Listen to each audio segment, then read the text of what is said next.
Hi மக்களே, இன்றைக்கி Saturday ஒரு மினி விலாக் ஒன்று பார்த்துடலாமா? காலையில் நேரத்தோடு எந்திரிக்கணும்னு நினச்சிக்கிட்டே படுத்தேன். அதே மாதிரி கொஞ்சம் நேரத்தோடு எந்திரிச்சாச்சு. அப்படியே மணி 6:30 ஆயிடுச்சுங்க. எழுந்தவொடனே பாலெல்லாம் எடுத்துக்கொண்டு வந்து உள்ளே வச்சுட்டு காஃபி போட்டுடலாம் அப்படின்ட்டு.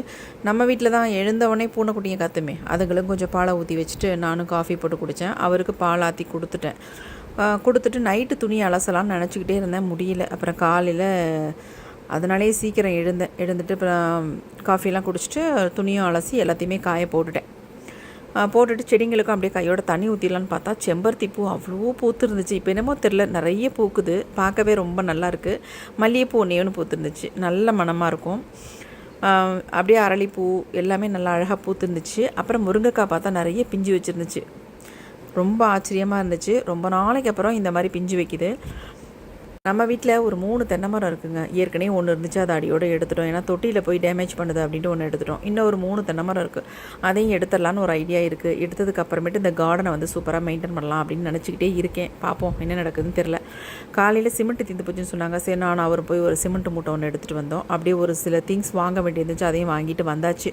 எனக்கு பயங்கர தலைவலி. வீட்டுக்கு வந்தோடனே காலையிலேருந்து வேறு சாப்பிட்லையா, சரின்ட்டு ஒரு டீயை போட்டு ஒரே ஒரு சப்பாத்தி டீயில் தொட்டு சாப்பிட்டேங்க. ரொம்ப டேஸ்டியாக இருக்கும். இப்படி சாப்பிட்டு பாருங்களேன், உங்களுக்கு ரொம்ப பிடிக்கும். வெளியே போகும்போதே ஃபோன் பண்ணி சொல்லிட்டேன், சிக்கன் கொண்டு வாங்க ஒரு 2 கிலோ அப்படின்னு சொல்லிட்டேன்.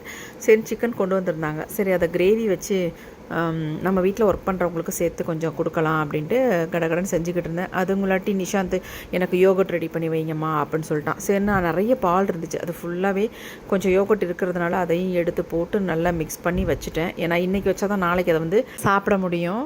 இந்த மாதிரி வேது கட்டி தான் நம்ம வைக்கணும். இதை எப்படி என்னன்றதை நான் டீட்டெயில்டாக அடுத்த வீடியோவில் உங்களுக்கு கண்டிப்பாக சொல்கிறேன். இப்போ நமக்கு சூப்பராக சிக்கன் கிரேவி வந்து ரெடி ஆயிடுச்சு.